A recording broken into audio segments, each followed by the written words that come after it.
time.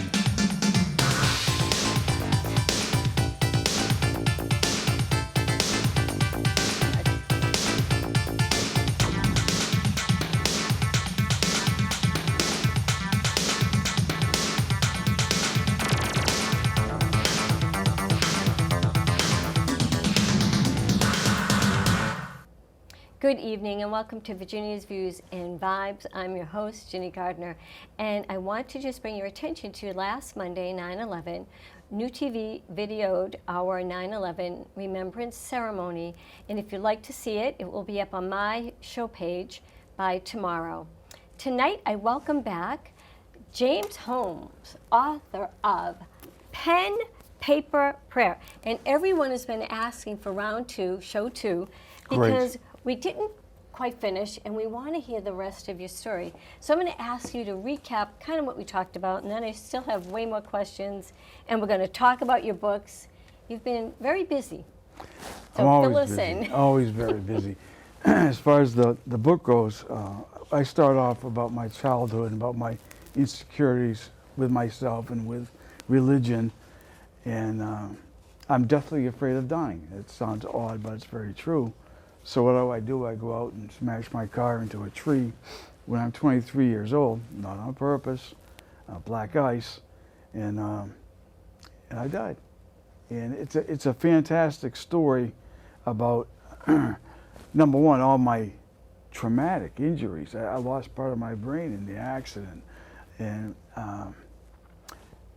my recovery was incredible. I pretty much had to do it all by myself. To this day, I haven't had 1 second of physical or mental therapy. And I say mental therapy because I had to cope with being alive again. Now that sounds strange, but being dead is fantastic. It's beautiful. And being back in this world was a really tough thing for me to deal with. And once people picked up on the fact that I wasn't all there because my brain wasn't working correct yet, people picked on me and they were abusive. It was a long 30 years, a lonely 30 years. So it's quite the story. That's why I had to write it. And from there, I think we talked about my coma, me coming out of my coma last time we were here, which was incredible. And I remember it like it was yesterday. And fortunately, my sister and brother-in-law were there, and my sister recognized that I was just confused, because last thing I knew, I was driving home with my friend. The next thing I know, I'm in the hospital. Of course, there are tubes and wires everywhere, and a bottle drilled to the side of my head. But I had no idea where I was, and she was great. She calmed me down and said, you're in the hospital, you've been in a bad car accident, but you're alive. I'd spent 13 days comatose. And 4 days after I came out of my coma, they sent me home in my parents' care. That is the crazy thing, because they said there's nothing more the hospital can do for you. Now this was 43 years ago. I guess they were right, but I could barely walk, I could barely talk, and I sure couldn't think straight because my brain was just so badly damaged. So it was a struggle. And part of that, let me tell you, an interesting little story. It won't get too bad, but eventually when I was home recovering, I had to relieve myself on the toilet.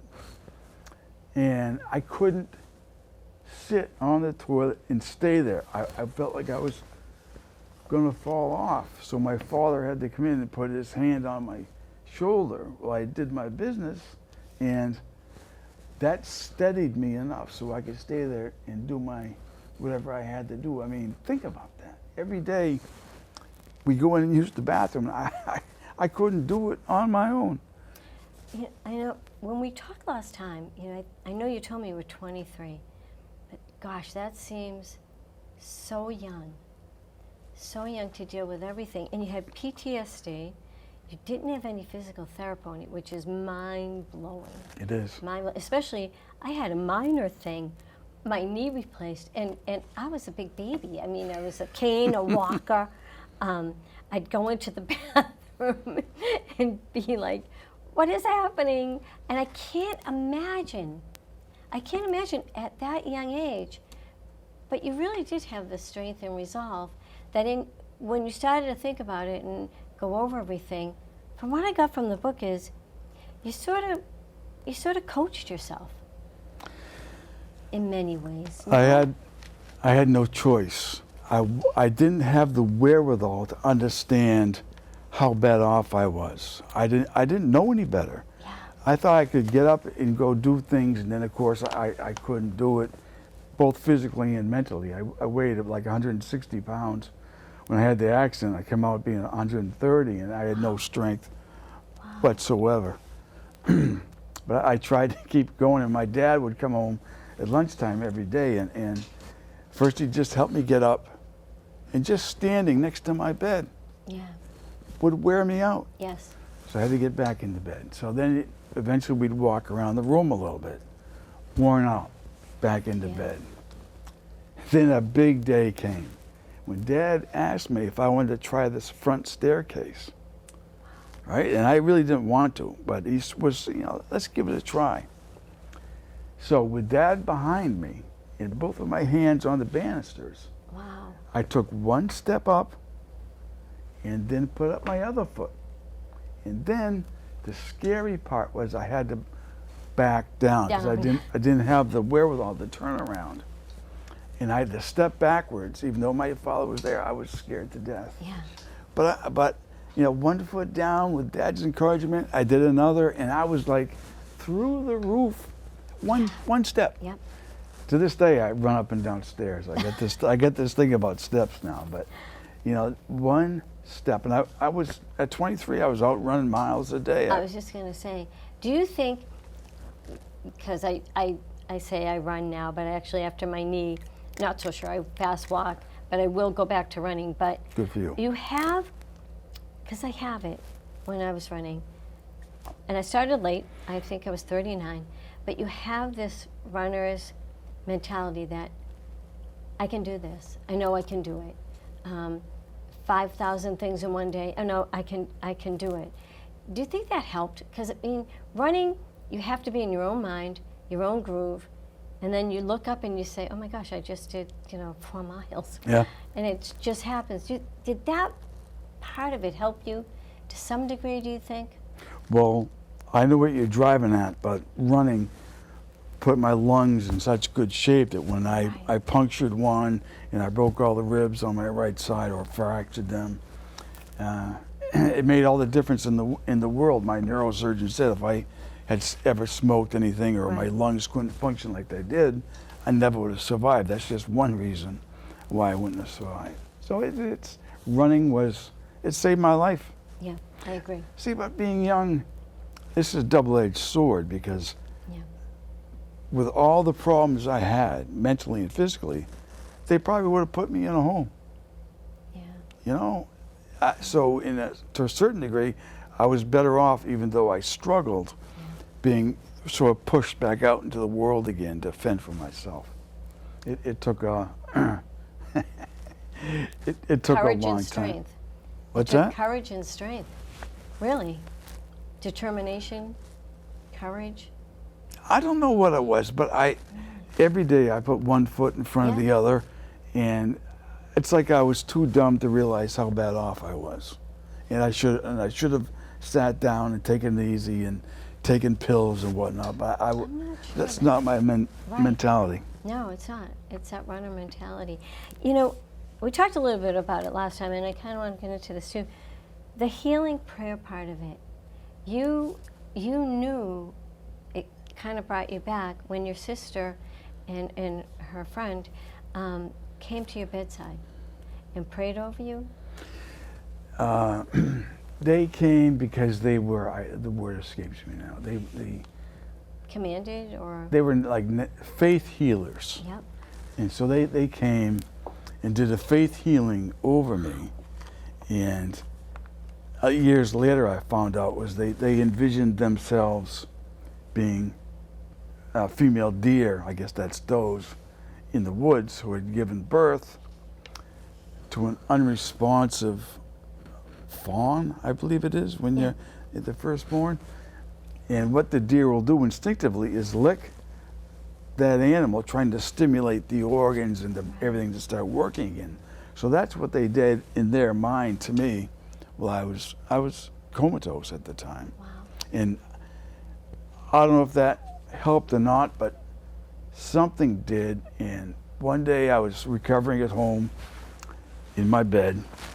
My mother comes out just to chit chat with me. And she says, you know, the church has been saying prayers for you guys every day. And as soon as she said that, I knew it to be true. Yeah.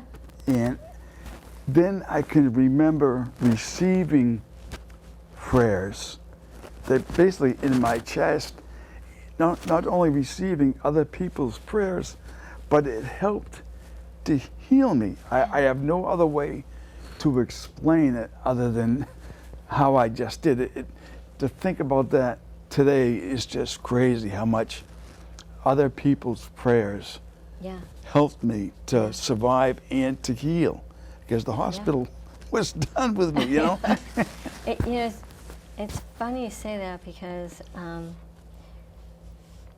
I felt that my cries were heard and answered when I cried out to the Lord.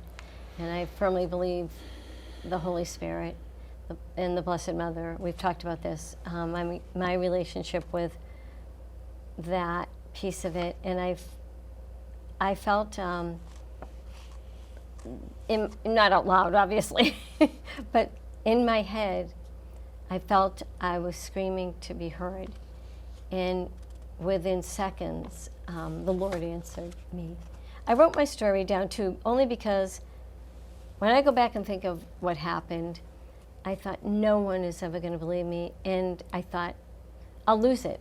As the years go by, you lose a lot of it. Yes. So I wrote it down, and then so I can look back on it and say, yeah, that was real. That is what I thought that day, because you start to doubt yourself. Oh, at least I time. did. I started to doubt myself, what I heard, what I saw. It can't be true. That's just silliness, and I find myself continuing to ask questions, and I know you feel the same way, and I know my husband, who I was standing over, feels the same way. It's just, you're given such a gift of life, and when it's taken away, and then it's given back, it's hard to put the pieces together without having a brain trauma or a brain injury. I mean, it's hard to put all those pieces together and make them fit. It is. Following up on the prayer aspect, once I was up and back to work again, I was a site superintendent on a job, and one of the subcontractors, he was mean to begin with. He sensed that I wasn't where I should be in life, and I wasn't that competent, but I was his boss on the job, and he hated that. And every day he came into my office trailer and berated me and put me down and ripped me up, and I was so frustrated. I was married, I had a young child, I couldn't lose my job, but I couldn't take him anymore. I wanted to kill him, and that's not in me, thankfully. I was at my wit's end. I didn't know what to do, but I was at a dead end. So that night, it was a summer night, as I lay in bed, I prayed for him. Yeah. I didn't know what else to do. I didn't pray to make the situation right. I just prayed for him, because a voice came out of nowhere when I was so frustrated saying, pray for Alan. And I was like, no, I'm not going to. I can't. I hate him too much. But the voice kept coming back saying, pray for Alan. So I'd do a quick little, God bless Alan, and I'd be done with it. And I'd roll over, and the voice would come back as, no, pray for Alan again. And I had to give it some thought and get into it. And a weight was lifted from me because I forgave this man Wow. who treated me the way he did. And I knew I could go on now with even if he kept up berating me, it was okay. A calmness You were came over calm. me. And fortunately, he stopped the next day.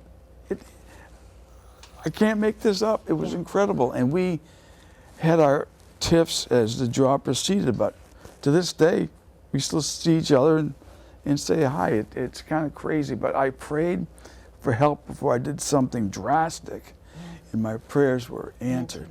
It's crazy. You told me that story. We were talking one night on the phone, and you told me that story, and you just said exactly what happened to me. Okay, God, I prayed for so-and-so, blah, blah, blah. No, and then I heard, no, that's not it. I heard your voice. No, Ginny. Okay, fine. I did the same thing. But I agree with you. There is a calm of acceptance that came over me that I'm not going to change the situation. Yeah. But I prayed for that person. Yeah. It's and it was you who taught me that. So everyone listening, there's a message in everything that happened to you. There's a message. There's signs, and you have an amazing story. But I saw 15 minutes in it. I really want to talk about these books because you've written. I can't believe it. 1, 2, 3, 4, 5, 6, and these. Let's talk about this one. You want to talk about this one first? Sure. This is Letters from Santa, COVID-19 Christmas story, because we all lived through that. And I like that you wrote about it. There's always a message. Again, in the year 2020, can you talk a little bit about this? Sure. I wanted to write a Christmas story, and I struggled for years. And everything I wrote was lousy, and it's gone. It's been deleted. And I didn't know what I was going to do next. And then COVID-19 came along, and the world was shut down. And I thought back to when Dickens wrote A Christmas Carol. Those were hard times too. And it's a great story. I love it from my childhood. So I started thinking about this. And the crux of the story is that a child writes to Santa and Mrs. Claus saying, please don't come this year. We don't want you to come in to our home and maybe bring in COVID-19. And we don't want you to come in here into our house and maybe catch it here or in the millions of houses you visit every year. Then everyone's going to get sick, the reindeer, blah, blah, blah. And what people don't know is that the spirit of Christmas is so strong in our world that nothing can affect it and make it sick. No COVID, no pandemic, no epidemic, nothing. The spirit of Christmas is much stronger than that, but nobody knows that. So that's the problem. How are they going to get the word out that it's okay for Christmas to proceed? They don't have an idea. I figured it out. Leave it to a child, I love this, to explain simply what the whole world was thinking. Yes. So true, from the mouths of babes, really. Unprecedented times call for extreme measures, but what? Santa needed help with a solution and called an emergency meeting of everyone, elves, toy makers, reindeers, in the big barn where the reindeer sleep and the sleighs are kept. A most unlikely voice speaks up with a plan to save Christmas 2020. The plan is risky, and there is no guarantee that anyone, Santa or his reindeers, will make it back to the North Pole. This is called Letters from Santa. James P. Holmes, by the way. This is really a deep, deep book in many ways. No, it's fun. And I it's loved fun. writing that book. I love that. It's fun. And I have a dry sense of humor, and my sense of humor comes out in my books, except probably this one, not much to laugh at there. And let's look at these quick too. This one, I read this probably in 2 days. My daughter read this in 2 days. This is a great book. I think Sandy wants to grab it too, now that I think about it. This is a great book. It's the whole story, and it's everything that James went through, and probably more. There's a lot to be taken from this. I think it's a book I'll probably read twice. I'll read it again. Definitely. Read Most again. people do. My Father's Footsteps. Talk about this one. Wow. Well, once I got the writing bug, I took a writing class after I'd written my first book. That's me. I do things, closing the barn door after the horses are gone. And there was a mailman in there who wanted to write, and I'm thinking, and he wrote something about Elvis. And I'm thinking to myself, what do you know about Elvis? It's none of my business. But I'm thinking to myself, what a great premise for a story. A mailman walks the same route every day, knows the same people, sees the same things. What happens when little things change, planting daylilies instead of daffodils, and something minor like that. Yeah. It can all mean something. So I started the Mailbox Mysteries, and the main character is based on me. He's brain damaged as well, so he has a good sense of humor, and he's a fun guy.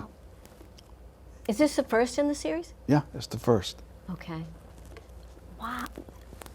I'm gonna get this book. I like this one. I love your books.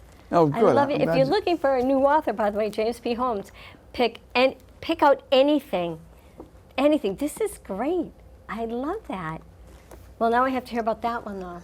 Well, it's a series. It's just a continuation. Wow. I can't just jump in right in the beginning because you have to read the first one. But it all makes sense. And a lot of the people in my book, I know Marines, I know black belt instructors, I know crazy people. I mean, and you know me somewhere in there. I'll bring you in the book next. Okay? Do a book on me. I love to bring in people that I know because life is so rich on its own. You don't have to make stuff up. That's right. Just a heads up, though. As a child, I went to Brewster Park, so I've touched the Cape a tiny bit, so do what you want with it. But I like this. Unknowingly, Jack kicks a hornet's nest of lies and deceit that puts him front and center in not only solving his father and Abigail's deaths, wow, but also in the front line of fighting today's opioid crisis. Wow. This is all relevant stuff. I always do research for my books. Spare Parts is the third in the series, and that's about human trafficking. Really? Yeah, I had the idea to write something about it because we're on Cape Cod, and this woman was just bringing in trafficked people to be workers because she had a store and needed help. Wow. And she spread them out throughout the Cape, right? But then it takes that dark turn, and it is so true that people are still trafficked to this day. It's disgusting. You're right. So that's this one, Spare Parts? Yeah, that's where that one ends up going. Jeez. And then Mailbox Mysteries, I like that. Searching for Icebergs. Tell me about this. I hate to say that's the middle book. Okay. And I don't remember it right now. Finds him unexpectedly back home in Wellfleet, Mass. after his last tour of duty in Afghanistan. The reason for the trip was his father's sudden death. What ended his career in the military intelligence were the severe injuries he received from an RPG. What's an RPG? Rocket-propelled grenade. Okay. That hit, wow. Wow, he was in. Before we get too far along here. Yeah. Why should people read this book? Why should they read Pen, Paper, Prayer? And I was watching Monday Night Football, I think it was 2 years ago, and the Buffalo Bills were playing the Cincinnati Bengals. Damar Hamlin was a safety, and he died of a cardiac arrest on the field. Yeah. And I was watching that, and all these young players are kneeling down, and tears are streaming down their face. They're so sad. There's nothing they can do to help their teammate. You know, when someone gets hurt, you want to put a Band-Aid on or pick them up or do something. Yeah. They couldn't even get close to him. I'm thinking, what a shame, because this book can give people the tool Yes. of prayer. Yes. Because prayer matters, and that's why I described how much prayer meant to me. Again, I could feel it healing me. That might be what happened to Damar when millions of people watched Yes. them get hurt on TV. They Yes. prayed, and I have no idea if it helped or not, but I can't imagine that it didn't. Right. God hears us. Yes. That's what we both learned. Yeah. And that's what I learned, and that's what you said in your book. We're not insignificant. And Very true. So I wrote to Roger Goodell. I wrote to. Did you really? Oh yeah, I wrote to team owners. I wrote to coaches, gosh. saying, and that's pretty much what I said. Let's give these young men a tool to use so that they don't feel so helpless, because eventually someone is going to die on a court, or on, I guess Lynn You're right. Bias already died. But anyways, let's give them something so they don't feel so helpless. The only person I sent one to Damar's mother too. Did you really? Oh, of course you got to. Yeah. And Wow. the only person I heard back from was the coach of the Buffalo Bills. He was nice enough to sit down and write me a handwritten note thanking me and for the support. And, you know, it was just brief. Yeah. They were in the middle of the playoffs that year. But I still, of course, I treasured it. I saved it. And you know, my book makes a difference with lots of people in lots of different ways. I'm really proud of it, and I'm glad. It sounds odd that I had to go through what I did, because I know I've helped a lot of people Yes. in this world. So Absolutely. Absolutely. I think I'm glad that I did. I think of it every day. Not the incident, but I think of the meaning of it every day. I don't know if it changed me. I don't know. I know it probably changed my husband. You know that. He's a different person. He's still the same, but it can't not affect you. And I think he came out of it too with more devotion. He believes the little voice that he hears now, and everything happens for a reason, and the power of prayer. And I think your book to me proves, when you ask for help, when you say, hear me, I'm begging you for this, he listens. yes, oh yeah, And it happened with you because you were being prayed over, and it happened with, I think, my husband. I don't think, I know it has, but don't beg, pray. pray. It's a big Yep. difference. Yeah. Big difference. And I can't believe the difference it's made in my life and how I treat things. I'm so fortunate, so blessed. It's crazy. So I love it. You are. I mean, I'm impressed. That's wrapping up. So I have to say, James P. Holmes, get his books. Amazon? Yes. On Amazon, James P. Holmes, any one of these that you read are absolutely fabulous. And join us again, and I'm sure James will be back. So thanks for coming. Website's jamespholmes.com. Very good. Been a pleasure.